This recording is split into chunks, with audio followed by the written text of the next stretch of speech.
wanted to come on and just talk to you a little bit about alignment. Without correct alignment, we are going to start to suffer from all sorts of aches and pains. And alignment is to do with our posture. So basically, we need to get our posture correct before we can start to do any other movement correctly. And this will help us to avoid any sort of injury and, I say, aches and pains. So we're going to start by just looking at alignment, and it starts with the pelvis, so the position of the pelvis. So if I can just show you, if I stand with my bottom sticking out, really hollowing out my back, you'll notice that my abdominal muscles start to lengthen, my back muscles are shortening, and my head's having to poke forward to counterbalance.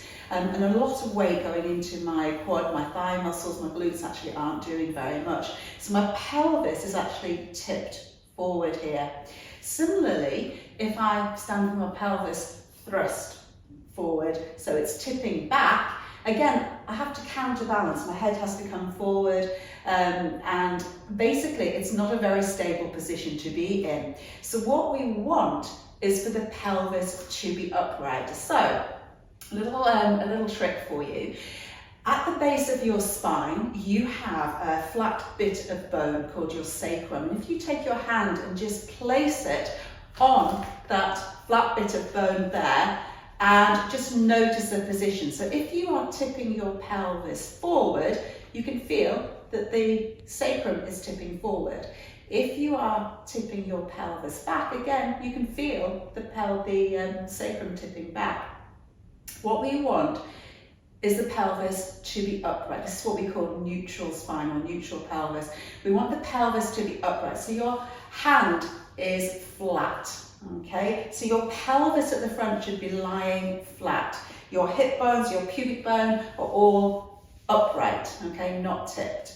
So this is what we want, is to have this lovely flat pelvis. If I run my hand down, it's going straight down to the floor. And then as you're in that position, you might start to notice there's a slight contraction of the abdominal muscles, so a slight pulling of the hip bones up to the rib cage. So we're just going to take this a little bit further, and we're coming down onto the mat. So just nice and carefully bring yourself down, ease your way down onto your back, and just relax onto the mat with your feet and knees hip distance apart. Relax the shoulders down, and just allow the pelvis just to sit wherever feels natural for it to be. Now for me, my pelvis just naturally wants to tip forward a little bit, and I've got quite a deep hollow, a big hollow in my back there. So if I start to now bring my awareness to my sacrum, that flat bit of bone, and try and get that flat on the mat, my pelvis naturally comes flat as well, it becomes level. So we want to imagine that we've got a glass of water just sitting on our pelvis, and we're not going to let it spill. So our pelvis is lying flat, the sacrum is lying flat, that flat bit of bone is lying flat on the mat. Now either side of your sacrum, you have two little bony bits, the top of the pelvis. So if you now rock to one side, you'll notice you're on one bony bit and you're on one side of your sacrum. And if you rock to the other side, again, you're on the other bony bit, the other part of the sacrum. We want both bony bits and the sacrum to be lying flat on the mat or the floor. So whether we're standing or we're lying or we're seated, it doesn't matter. This is the kind of position that we're looking for, this lovely flat pelvis with the ribs just nicely softened down. So let's do a few little exercises here. So you might want to do these with your eyes closed. Gently draw the tummy button back towards your spine and just tip your pelvis so you're coming onto the top end of your sacrum. So your lower back is now imprinting on the mat.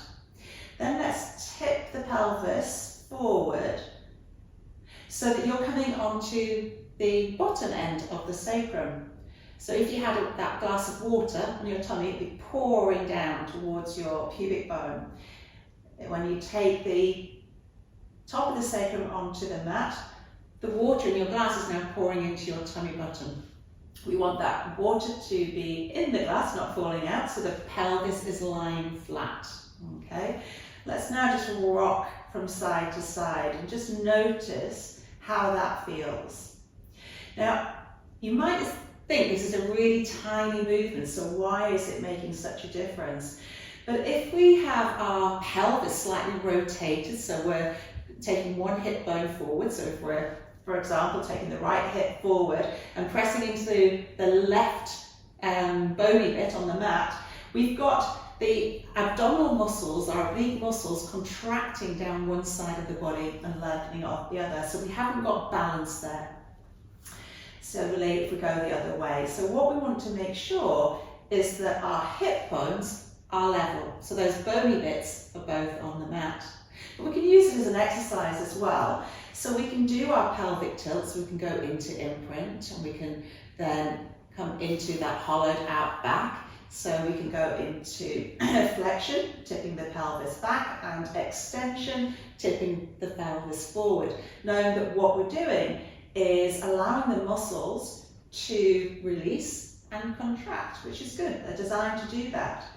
And then we bring it back into that flat position, which is the one that we want for our correct alignment.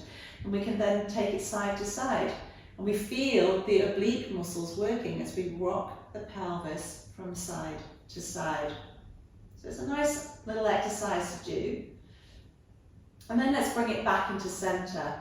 Now let's feel like we're rolling all the way around. So if you can picture a marble on your pelvis, now roll the marble down to your pubic bone, roll it to the left hip bone, up to the tummy button, to the right hip bone, and then back down to the pubic bone.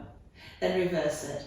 Right hip bone, tummy button, left hip bone, pubic bone, and then flatten the back again. So back onto that flat bit of the sacrum. So next time you're doing some exercises, for example, if you do some knee floats, so we're floating the leg up and floating it back down, just make sure that you are keeping your sacrum, that flat bit of bone, firmly on the mat. Make sure that both the bony bits either side of the sacrum are staying on the mat. So what we want, as we lift one leg off the mat, we don't want to be tipping the pelvis. We don't want to be shifting the weight to one side. We want to keep that weight nicely balanced. Okay?